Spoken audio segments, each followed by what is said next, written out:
Allô, allô? C'est bon? Est-ce qu'on est bon? Ouais, c'est ça. Ouais, je crois qu'on est bon. Est-ce que ça marche toujours? Parce que j'ai tout coupé sur Facebook là. Bah oui, oui, mais c'est bon, regarde, on y est. On est toujours. Bah oui, Alors, en live, sous nos yeux ébahis, les sous prouesses. mes yeux et sous mes yeux ébahis, genre, heureusement que ma fée de la technicité, Jess, était avec moi, parce que là, j'ai pas une Mais ouais, Mais what? Mais qu'est-ce que c'est? Qu'est-ce qui se passe? Bon, donc apparemment, on est live.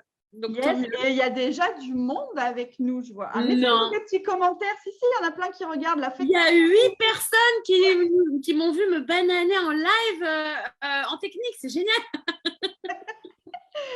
Et comme je le dis toujours, la première de mes croyances, c'est, t'as mal aux zygomatiques de rigoler, moi aussi. La première de mes croyances limitantes, c'est je suis nulle en technique. Mais comment faire autrement pour sortir de cette croyance alors que ça m'arrive tout le temps? Et finalement, est-ce que ça te freine? Non. Non, pas du tout. La preuve, je suis là et je me marre de moi-même. Donc, Ah voilà. tout va bien. Tout va bien. Donc, bienvenue. Bienvenue. Alors, du coup, il y en a 3 qui sont partis me dire non, c'est trop horrible pour les oreilles. Revenez. C'est bon. Ouais, regarde, ça marche. Ils reviennent. Il y a Georges, il y a Florence. Salut. Super. Coucou tout le monde. Ah, regarde, ça marche. Ah oui, ça marche. Bon, j'aurais pas dû mettre. Ça y est, j'ai coupé. Coucou Florence, coucou Georges, bienvenue à vous. Donc, on est live avec la fée Jessica. Seb nous rejoindra jeudi prochain. Et vu qu'on était toutes les deux, parce que Seb, il a un séminaire là, vu qu'on était tous les deux, on s'est dit, bon, le chat n'est pas là, il est souriant. Et du coup, on a eu, parce que c'est quand même notre sujet avec Jess qu'on a en commun, c'est l'entrepreneuriat au féminin. Moi, j'aide les badass women à passer dans leur plein potentiel, que ce soit au niveau personnel comme au niveau professionnel, parce que je suis business coach, vraiment férue, je dirais, d'aider alors les hommes et les femmes, hein, bien sûr, les deux. Mais j'avais vraiment envie de parler aujourd'hui de tout ce que je vois de manière récurrente chez les nanas entrepreneurs, chez les hommes aussi. Donc, si vous êtes un homme, restez avec nous. Nous allons parler à votre pari aussi. Parce que les hommes comme les femmes, mais il y a quand même des choses très récurrentes chez mes clientes qui les bloquent dans leur entrepreneuriat au féminin. Et donc, voilà, j'avais super envie de vous parler de ça. Je l'ai proposé à ma Jess et ma Jess, elle m'a dit tout de suite oui. Voilà. Et du coup, Jess, toi, c'est une de tes spécialités aussi avec ton programme. Vas-y, fais-toi un petit peu de pub, là. Fais-toi un peu d'auto. Yes. Moi, j'accompagne les femmes entrepreneurs à se libérer de la dépendance affective pour vivre sur mesure. Ouais, c'est beau. En plus, son logo, c'est un diamant. Yes. Voilà. Et moi, justement, pour rebondir sur le diamant, mon pitch d'entrepreneur, c'est j'accompagne les dames diamants bruts à sortir de la boue du passé pour briller de leur plein potentiel. Ouais. Waouh. Voilà. Donc, on aime bien ce qui brille, on aime bien les paillettes. Je pense on est girly. Hein. On est des filles à paillettes. J'en ai même sur mes stylos. Sur mon sac. Ouais, je ne l'ai pas là, il est trop loin. Bref, on est des filles à paillettes, on est des filles à vernis, on est des nanas, quoi, voilà. Ah oui, tu as même mis le haut qui brille, toi. Ouais, j'ai même pas fait exprès en plus. Hein, ton habit de lumière. Bon, et au-delà de ça, parce que voilà, nous, on assume complètement d'être girly et à paillettes. Au-delà de ça, qui pourrait être un peu cliché, surtout, c'est qu'on est quand même, il faut le dire, des femmes qui s'assument et des badass entrepreneurs depuis des années. Et, et ce qui nous anime là, c'est vraiment d'embarquer dans le bateau de la réussite avec nous, toutes les nanas entrepreneurs qui ont envie de passer au next level, quoi. Voilà, tout simplement. Yes. À fond. Alors, on a absolument préparé ça depuis longtemps avec Jess. On a fait de grosses réunions qui ont duré à peu près 3 secondes et demie juste avant le live. Et on s'est dit, bon, on fait une discussion entre copines, quoi. Voilà. On s'est dit, bah ouais, comme d'hab, on va faire à l'impro. Et en même temps, on connaît bien notre sujet vu qu'on travaille avec nos clientes entrepreneurs depuis des années. Donc, est-ce que, Jess, c'est OK pour toi qu'on se pose des questions en interview croisée, là? Allez. Allez, ça te va pour toi? Ok. Ouais. Moi, j'irais bien dans l'authenticité, tu vois, et dans se dire déjà nous, Mm. partir de nous, tu vois. Moi, j'ai envie de te poser la question, Jess. C'est quoi ton plus gros caillou dans la chaussure d'entrepreneur au féminin qu'il a fallu que tu vires pour pouvoir Mm. réussir, performer, avancer? Le regard extérieur. Mm. Le regard de la famille, le regard de ma mère, parce que ma mère, qui est une personne sacrificielle, donc qui a tout sacrifié, qui n'a jamais travaillé juste pour s'occuper de ses enfants.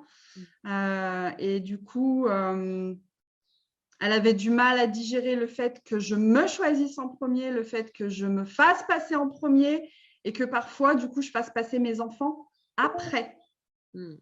Ça a été dur. Le jugement le regard, le jugement de ma maman, ça a été dur. Mais j'ai rien lâché. Je suis restée droite dans mes bottes. Et en fait, aujourd'hui, je l'inspire beaucoup. Donc, c'est le plus beau cadeau que je pourrais avoir. Ouais, tellement.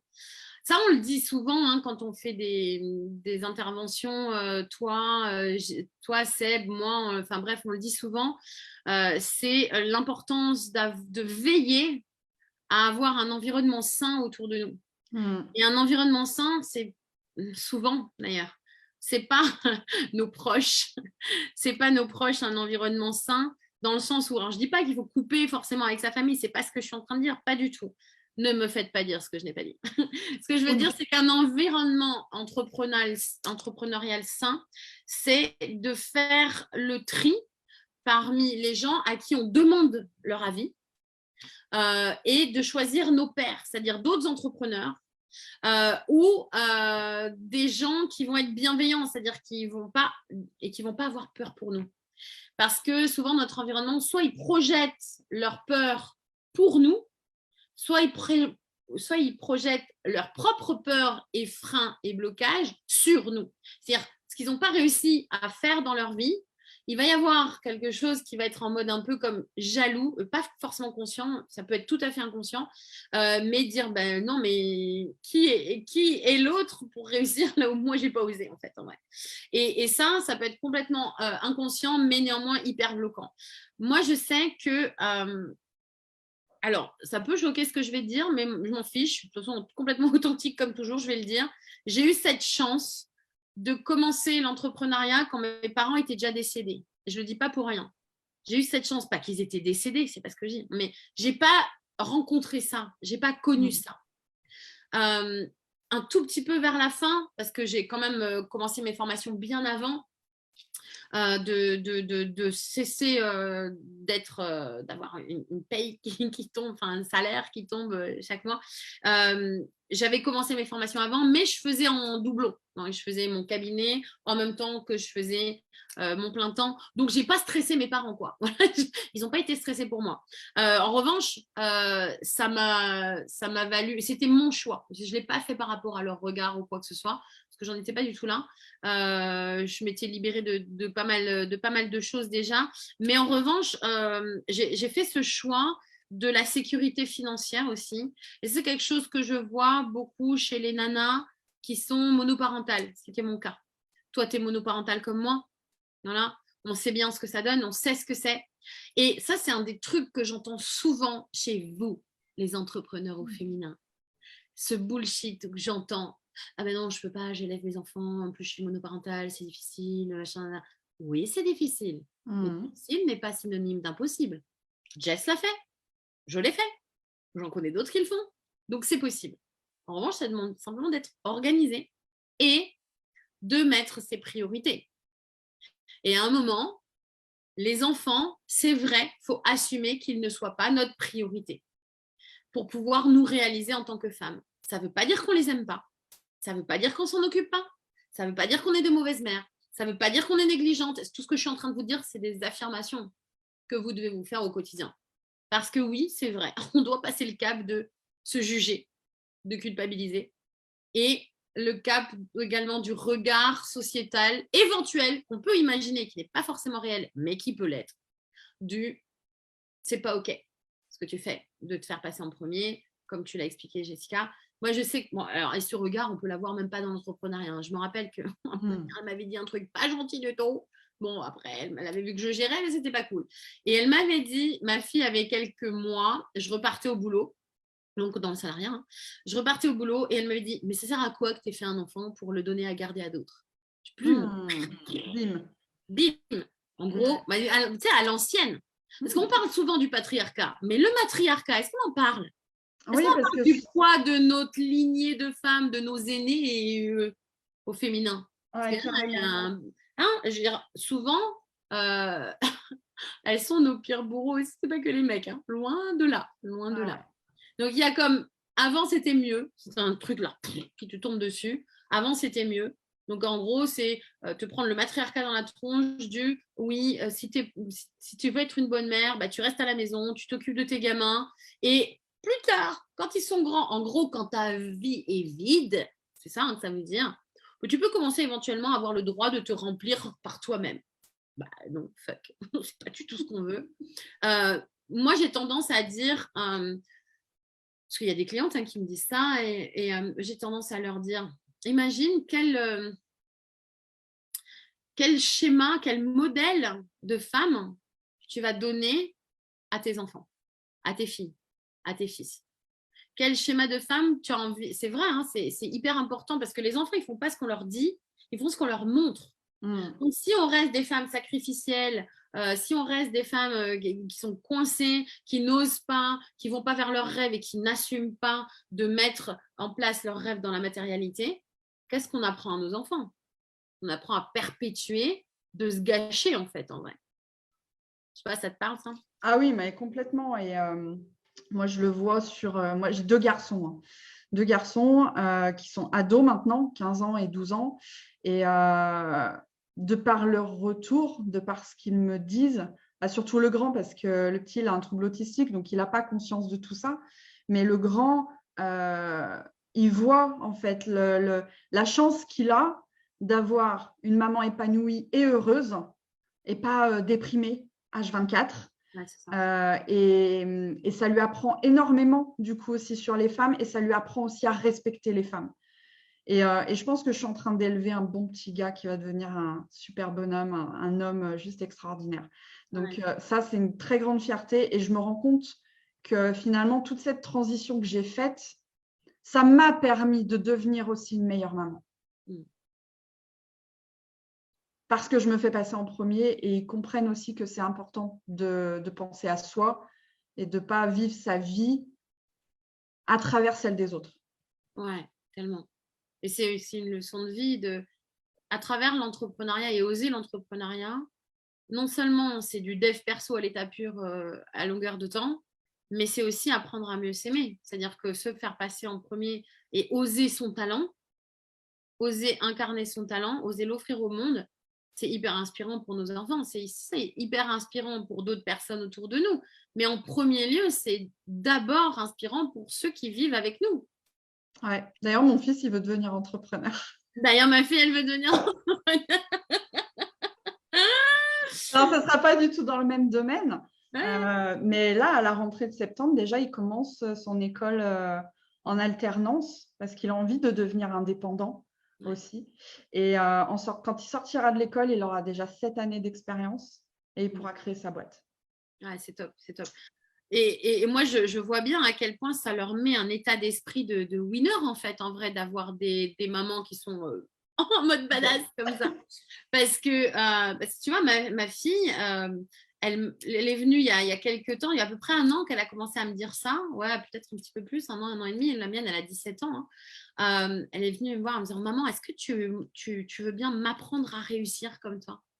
Oh, wow. Je me suis dit, ah là, je crois que j'ai gagné au loto de la parentalité là. Tu vois, parce que je me suis dit, ouais, voilà, vu ce qu'elle voit, vu ce qu'elle apprend, c'est mindset gagnant, tu vois. C'est bon, je suis plus inquiète pour elle, pour l'avenir. Quoi qu'il en soit, je sais qu'elle va s'en sortir parce qu'elle a envie de réussir, elle a envie de s'offrir le meilleur. Et en même temps, pas en mode, bon, bah, c'est bon, je quitte l'école, je vois bien qu'on peut vivre sa vie tu vois, sans ça. Et non, non, pas du tout. Elle a quand même ce côté lagnac, la réussite, l'envie, mais la réussite saine, tu vois. Elle écrase pas la tronche des autres, rien du tout. Elle est très bosseuse. Je la travaille au corps pour qu'elle se lâche un petit peu ouais, j'ai vu qu'elle était très, très, très à fond quand même. Hein. Ouais, elle est très à fond. Mais en même temps, les chiens font pas les chats. Bah oui. Voilà, voilà. Mais c'est pour ça que maintenant, j'apprends à me reposer un petit peu plus pour lui montrer aussi enfin voilà, qu'on peut aussi profiter de la vie et c'est pas l'un ou l'autre, c'est pas ou la réussite ou le chill, quoi. Il y a un juste milieu dans chaque chose. Mais voilà, bon, après, voilà, c'est vrai que j'ai passé plusieurs années à pas particulièrement me reposer, mais parce que je vis un métier passion. Et j'ai jamais vraiment l'impression de bosser. Là, tu vois, je suis en live avec toi, moi, je suis avec ma pote et tout. On est cool, j'ai moi l'impression pareil. de bosser. C'est ce qu'on disait tout à l'heure, tout est une question de choix en fait. Et oui, et que choisir, c'est se définir. Donc, c'est qui tu as envie d'être et chaque jour, en fait, de te dire qui j'ai envie d'incarner aujourd'hui, quel genre de femme j'ai envie d'être aujourd'hui et de se poser la question le soir, à combien de pourcents j'ai incarné la personne que je veux être et puis, qu'est-ce que je mets en place demain pour faire augmenter cette note? Ouais, c'est ça. C'est exactement ça. Et se poser régulièrement la question de... moi, j'aime bien la question, c'est si tout était possible, qu'est-ce que je ferais de différent? Qui je serais du différent? Parce qu'en vrai, tout est possible. Mais on ne se la pose pas souvent, cette question comme ça. Si tout était possible et si je ne me jugeais pas? Voilà, moi, c'est mes 2 questions préférées. Si tout était possible et si je ne me jugeais pas, qu'est-ce que je changerais? Qu'est-ce que je ferais de différent? Qui je serais de différent? Et alors, qui je serais de différent? Moi, je suis assez contente parce que maintenant, c'est pas très loin. Je suis pas très, très loin, tu vois, c'est des ajustements, tu vois. Mais qu'est-ce que je ferais de différent? Il y a encore du boulot. Je le sens bien, tu vois, parce que souvent, je me dis, je jouerai moins petit, tu vois, ou je passerai à un niveau supérieur. Alors, c'est pas que je joue petit parce que quand je regarde dans le rétroviseur, faut pas regarder trop souvent dans le rétroviseur, sinon on a des nostalgies. Mais de temps en temps, puis on se prend le mur qu'il y a devant. Et puis on se prend le mur qu'il y a devant. Ça évite. On ne peut pas trop prendre le virage. Mais surtout, le petit coup d'œil rapide dans le rétroviseur permet de voir le chemin parcouru. Et ça vaut le coup quand même de temps en temps. D'où je viens, où je suis. Et là, c'est bien de se féliciter un petit peu, quoi. Parce que ça dépend de comment on est. Mais moi, je suis souvent en mode autocritique, tu vois, pas pour me casser, pas du tout, mais pour me challenger parce que j'aime aller de l'avant, j'aime découvrir des choses et apprendre des choses dans la vie. Donc, moi, je dois plutôt apprendre à vas-y, wow, bijou, wow, tranquille, jolly jumper, tu vois, à ralentir. Mais de temps en temps, le petit coup de rétroviseur, juste, tu sais, pour voir où t'en es et d'où tu viens. Parce que ça, c'est un truc que je vois beaucoup chez les entrepreneurs tout court, mais beaucoup chez les femmes aussi, c'est se juger hyper durement. Hyper durement. Oui. Et, bon, n'écoutez pas, messieurs. C'est quand même un peu un truc féminin de se critiquer entre nous, quoi. C'est pas terrible, ça. Oh, purée, ça, oui. Tu vois le truc? Oh, oui. Et je crois qu'on nous a un peu plugué ça. Alors, je ne veux pas chercher d'où ça vient. Mais, tu sais, tu te fais regarder autant, genre, comment elle est fringuée, elle, et quel style elle a, et pour qu'elle se prend la main. Et du coup, on nous a appris à nous auto-juger pour ne pas être critiqués par nos pères, par nos russes. La sororité, il y a encore du boulot, quoi. Et donc, moi, je voudrais nous inviter, là, toutes celles qui écoutent, à nous envoyer plein de love les unes les autres, à nous envoyer plein de soutien les unes les autres, tu vois. Mettre ça dans nos cœurs et nous soutenir. Parce que je crois qu'il y a assez d'adversité à l'extérieur dans la vie pour pas en plus en mettre entre nous, entre nanas, quoi. Donc, à un moment, et moi, je crois vraiment en la solidarité féminine, mais on ne l'applique pas assez. Moi, je pense qu'on ne l'applique pas assez. Moi, j'ai été 20 ans officier dans l'armée de l'air et j'ai vécu la cohésion au quotidien, mais c'est quelque chose de merveilleux. T'as comme une deuxième famille, en fait, en vrai. Et alors, comme partout, hein, dans chaque famille, bon, voilà. Parfois, il y a un petit peu. Mais globalement, c'est quand même un soutien. Globalement, tu vis les mêmes choses. Et puis, quand tu vis les mêmes problèmes, ça soude.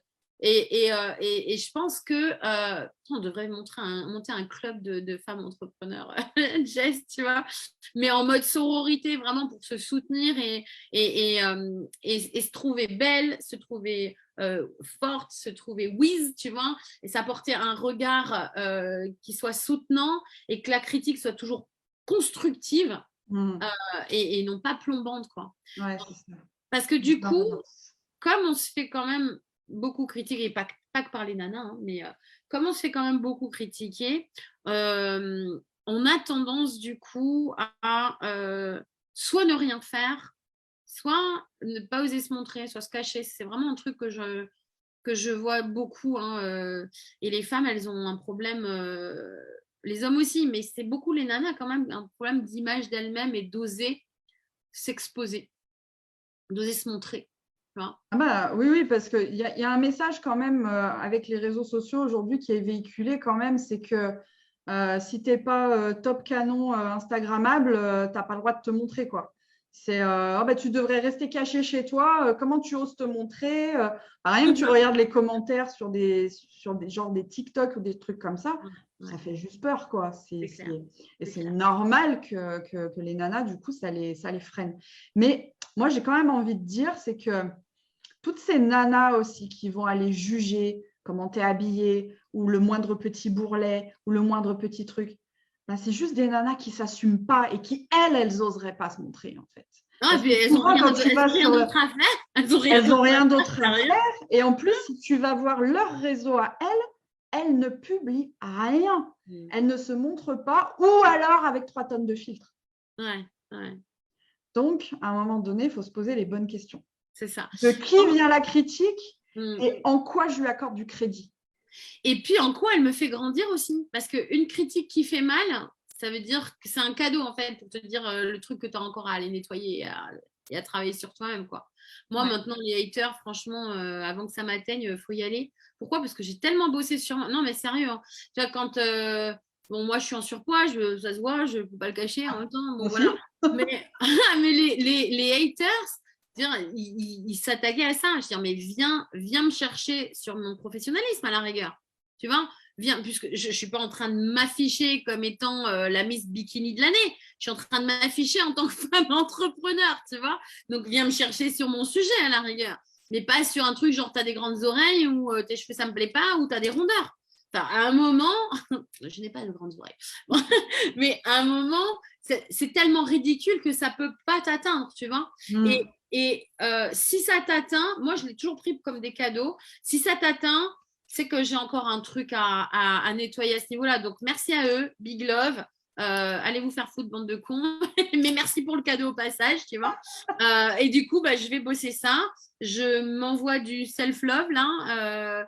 Et je passe à autre chose surtout. Parce que qui ne s'est pas fait moquer dans la cour d'école quand il était petit ?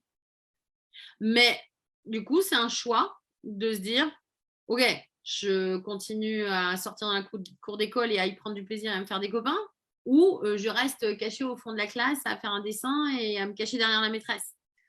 C'est ça, c'est juste un choix. Et certains n'ont pas beaucoup grandi depuis la maternelle. Et encore une fois, c'est encore une histoire de choix et de décision. C'est vrai. Bon, on a des bisous de Sophie qui nous trouve qu'on est des badass entrepreneuses. Il y a Florence qui dit toutes les femmes sont belles, mais carrément, toutes les femmes sont belles, absolument, et tous les hommes aussi, du reste. Tous les êtres humains sont beaux et magnifiques du moment qu'ils le savent à l'intérieur et qu'ils l'assument. Parce qu'en fait, en vrai, quand on n'assume pas d'être une putain de belle personne, et c'est là où on s'est coincé, c'est là où on vibre moins fort. Et c'est là où finalement, les autres te trouvent des problèmes. si toi, tu es persuadé que tu n'as pas de problème, en fait, tout glisse sur toi, tu t'en fiches complètement, en fait. Il y a un autre truc que je trouve important, c'est d'aller connecter à sa mission de vie, d'aller connecter à son pourquoi. Quand on est connecté fort à son pourquoi, on sait qu'il va y avoir des écueils, mais on s'en fiche. Moi, je préfère être fâchée contre le monde entier que fâchée contre mon âme. Et mon âme, elle sait ce qu'elle est venue, pourquoi elle est venue s'incarner, et elle sait ce qu'elle est venue faire dans ce bas monde. Et je le fais. Parce qu'il est hors de question que j'arrive sur mon lit de mort, que je regarde ma vie en arrière et je dis oh purée, je l'ai raté cette vie-là, quoi. J'ai pas fait ce pourquoi j'étais venue. J'étais pas dans le game. Enfin voilà, c'est toute une vie, je suis passée à côté. Mais c'est hors de question que je vive ça. Hors de question que je vive ça. Je préfère affronter des haters, de la difficulté, de la fatigue, me tromper de voix 10 fois, 20 fois, 30 fois. Mais au moins, j'aurais essayé. Au moins, j'aurais bougé. Au moins, j'aurais aimé. Je me serais suffisamment aimée pour passer à l'action et faire les choses. Ah ouais, Florence qui dit super, Nathalie, moi aussi j'aime mon âme. Cool. Chouette. Qu'est-ce qui bloque d'autres, les nanas, nos clientes, quand on les a, Jess? Moi j'en ai une. Les excuses. Ouais. J'ai pas pu faire ceci parce que les enfants machin, parce que le mari machin, parce que j'ai eu ceci à faire. En fait, c'est l'excuse de l'extérieur. Peu importe le petit truc qui va venir de l'extérieur, ça va chambouler tout l'agenda. Et ah bah non, ça j'ai pas pu le faire parce que j'ai eu ça. Ok, mais c'était quoi le niveau d'urgence? Et comment tu planifies ton agenda? Est-ce que tu te gardes des plages spéciales urgence ou pas? Ouais, Jess, on balance un peu? Allez, vas-y. Ouais. Le nombre de fois où il y a des clientes où on est en session de coaching et il y a un gamin qui arrive, quoi. Ou un mari, mais souvent un gamin. Et le gamin, mais quel que soit l'âge, s'il te plaît. Ah oui, même des fois. Ado, parfois même adulte. C'est ça. Ils viennent et ils s'étalent. Et je les vois. Ils font la devant la caméra, là, s'il te plaît. T'es sérieuse, meuf? T'es entrepreneur et tu permets qu'il y ait quelqu'un dans ta maisonnée qui vienne mettre le dawa pendant que tu es en train de te faire coacher, pendant que tu bosses pour ta propre vie, pendant que tu bosses pour ton état d'esprit, pendant que tu bosses pour toi, voire même pour faire vivre et faire plaisir à ces petits vauriens là. C'est ça que tu veux pour toi. C'est comme ça que tu te positionnes, c'est comme ça que tu prends ta place et que tu t'affirmes dans ta maisonnée. Ça m'énerve. Le nombre de fois, Jess, c'est vrai ou pas? Ah oui, ça arrive très souvent. Moi, avec mes enfants, bon, ils sont un peu plus grands, mais j'ai un code. Et ce code, il peut marcher même sur les plus petits, mais du coup, en utilisant peut-être des dessins ou des choses comme ça. À partir du moment où ma porte, elle est fermée, ils savent qu'ils doivent se débrouiller tout seuls. Bah, c'est ça. Ils savent où est le frigo. Non, mais ils ont faim. Ils savent où est le frigo, où est le placard. Bien sûr, pas pendant les repas, mais je veux dire. Non, mais ça demande, en fait, ça demande juste de s'organiser. Exactement. Et la deuxième partie, ça demande d'être ferme. Ça m'est encore arrivé ce matin. Ce matin, j'étais en coaching et il y a une ado qui débarque derrière et qui râle. Mais tu aurais pu me le dire me dis, tu le respectes ta mère ou quoi? Bon, j'étais en coaching de groupe, j'ai rien dit, mais je vais la prendre en solo. La nana, je vais lui parler, c'est obligé. Ouais. Et je lui ai dit, je me suis permis de lui dire, c'est à toi de nous mettre le cadre, quoi. Tu vois, c'est pas normal que ta fille soit pas au courant que tu es en train de te faire coacher. Donc c'est à toi aussi de prévenir. Et comme tu le fais, moi c'est pareil, hein, sur mon cabinet, il y avait un ne pas déranger. Elle l'a fait une fois, mais c'est parce qu'il y avait une vraie urgence, tu vois. Oui, voilà, et c'est sûr que s'il a le bras coupé en deux, qui pisse le sang, oui, là il y a une vraie urgence, on est d'accord. Non, mais ma fille, elle le sait en plus, tu vois. Elle sait qu'en premier, elle m'envoie un petit message. Elle sait que je jette un petit coup d'œil de temps en temps. Mais voilà, on a mis en place des codes avec ma gamine.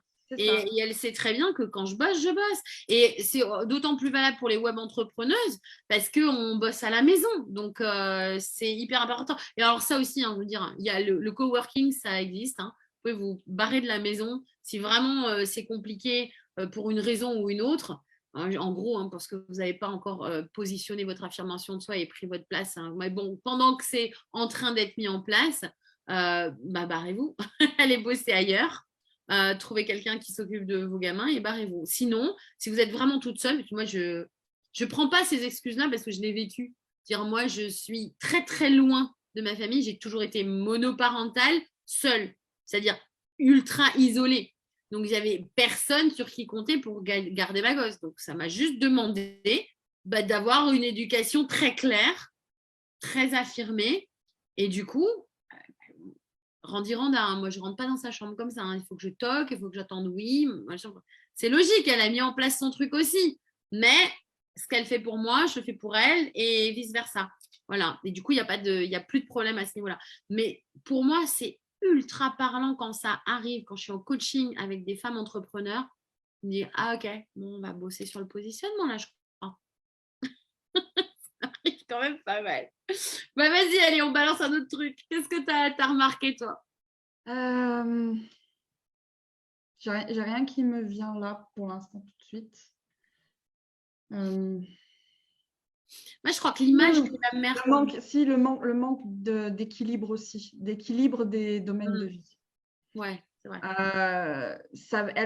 Les femmes, elles ont tendance très vite à se sentir submergées quand il y a des trucs perso qui arrivent, que ce soit en couple ou même familial. Elles se sentent être le pilier de tout le monde. Ouais, c'est vrai. Et que tout leur environnement ne repose que sur elles, que sur leurs épaules. Et elles se mettent des responsabilités une pression qui ne sont pas les leurs. Ça ne leur appartient pas. Ouais. Donc, à un moment donné, faut lâcher du lest un peu. Il faut lâcher du lest et remettre les bonnes responsabilités dans les bonnes mains. Parce qu'il y a des gens autour de vous qui sont adultes, qui sont, comme on dit, majeurs et vaccinés, qui sont normalement suffisamment autonomes et assez grands pour se démerder tout seuls. Ça. Apprendre à déléguer. Entre parenthèses, les maris, les petits copains, voilà. Les grands-parents, voilà, les ex-conjoints, les parents des oui, les ex aussi, ouais. Ouais, voilà, enfin bref, tout ça, on a bien connu. Tout ça, on est passé par là. On est passé par là. Donc voilà, à un moment, ça demande juste de ne pas lâcher, de s'affirmer une fois de plus, c'est une histoire d'affirmation. Hein. Voilà, déléguer, pensez à déléguer. Souvent, les femmes, elles n'osent pas déléguer. Alors, peut-être c'est parce qu'il y a la société, il y a ce qu'on leur dit, il y a ce qu'elles croient. Mais il y a un truc peut-être qui pique un peu et qu'elles ont un petit peu du mal à aller voir. Mais on a dit qu'on disait les choses aujourd'hui. Et moi, ce que j'ai pu observer, c'est que, attention, ça va piquer si vous êtes dans ce cas-là. Attention, je vous préviens, je préfère être bienveillante, cool. J'adore les teasings comme ça. Respire un grand coup. C'est si je m'occupe moins de mes proches et que je m'aperçois qu'ils se débrouillent bien sans moi, en quoi je suis utile? À quoi je sers maintenant? Et là, comment ça pique? Le nombre de fois où il y a des nanas, elles n'ont pas voulu y aller à déléguer et qu'elles voulaient absolument s'accrocher à « sans moi, le monde ne tourne pas ». Et que quand elles finissent par y aller parce qu'elles sont épuisées, elles n'en peuvent plus. Et qu'elles osent enfin mettre du temps et de l'énergie dans leur entreprise et qu'elles voient que de l'autre côté, le mari, les enfants, enfin bref, ça tourne, ils se débrouillent, ils s'organisent, ils se sortent les doigts du... Hein, ça se passe bien. Et bien là, elles se prennent une clacasse en mode « Ah ouais, donc en fait, je me suis sacrifiée pendant 20 ans pour rien. Ah oui, mais du coup, je sers à quoi? Ah mais du coup, c'est de la merde, ma vie. » Eh ben non, c'est juste que maintenant, t'es libre. Donc, profites-en, ma belle. Ouais, grave. C'est que du bonheur, en fait. Et c'est jamais trop tard. En revanche, ouais, c'est vrai que ça pique. Sauf que tant que tu veux absolument être utile, hein, pour ceux qui connaissent le triangle de Karpman, le sauveur, si vous ne connaissez pas, vous allez voir ma page YouTube qui, de manière très originale, s'appelle Nathalie Gruand. Voilà, c'est fait simple. Vous allez voir ma vidéo sur le triangle de Karpman. Ça s'appelle Avoir des relations apaisées. Merci, monsieur Karpman. Parce qu'à l'époque, je ne faisais pas de titres courts. Mais bref, vous la trouvez, c'est Karpman. et vous regardez cette vidéo d'une grande valeur qui a changé beaucoup de vies, honnêtement, les gens me le disent. Et vous comprenez pourquoi vous avez tellement besoin de vous sentir utile. Donc, aimer. Donc, c'est de l'amour conditionnel. Donc, c'est de la dépendance affective. Donc, ça pue. Voilà. Yes. Ouais, je sais. Ça Une pique un belle, une magnifique note pour finir. Ouais. Ah bon, tu veux déjà t'arrêter? Bon, d'accord. Ouais, je sais pas, c'est à peu près à cette heure-là qu'on a arrêté la semaine dernière. Ouais. Non, mais moi, je suis partie déjà. J'aurais plein encore à dire. Mais bon, on reviendra. Ouais, mais il y aura d'autres jeudis. Il faut en garder un peu pour la suite aussi. Oh, il y aura d'autres jeudis où on éjectera Seb pour parler des nanas. Yes. Bon, les filles, si vous voulez, prochain jeudi, venir discuter avec nous de ce qui bloque les femmes entrepreneurs, bah, viendez, mettez-nous un petit message là en dessous de la vidéo, ou sur le profil de Jess, ou sur mon profil, enfin, voilà, ou sur celui de Seb. Et bah, venez vous faire coacher en direct. Personne n'ose, hein. On l'avait dit. Ouais.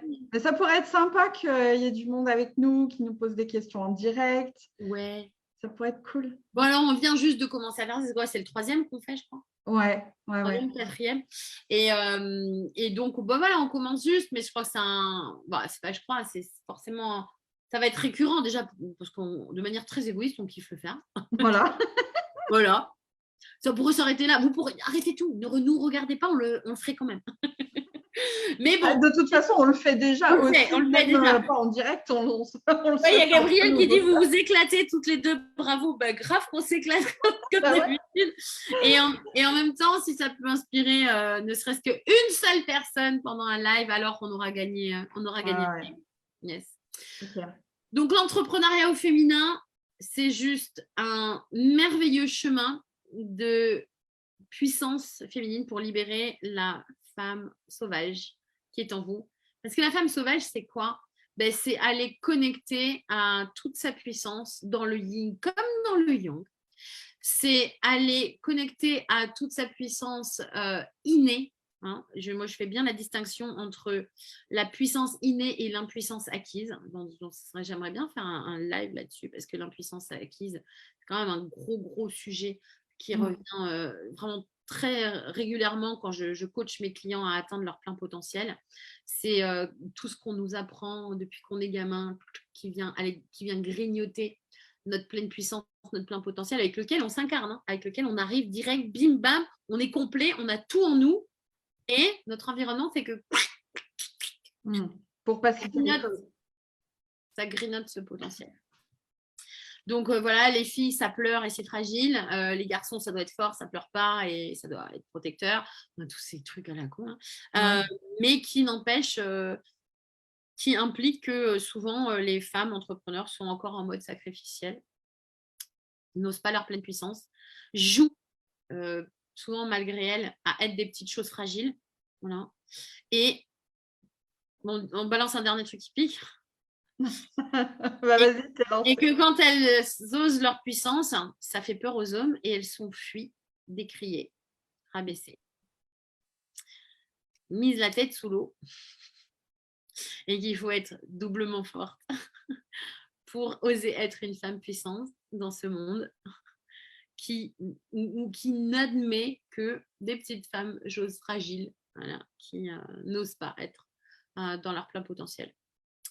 Voilà. Peut-être que ça sera le sujet de notre prochain live. Ouais, intéressant, j'adore. Ouais, parce que ça, c'est... Pouf, je crois que tu me lances, je pars sur 2 heures, là, tu vois. Non, mais je suis sérieuse, hein, sur... dès qu'une femme est dans sa puissance, elle fait flipper les mecs. Enfin, les mecs, pas les hommes. Oui. Je dis ça, je dis rien. Bref, je crois que j'ai tout dit en fait. Je vous fais des gros bisous. On leur fait des gros bisous. Bah ouais, gros bisous à tout le monde. Gros bisous à tout le monde. Les filles, lâchez-vous dans l'entrepreneuriat.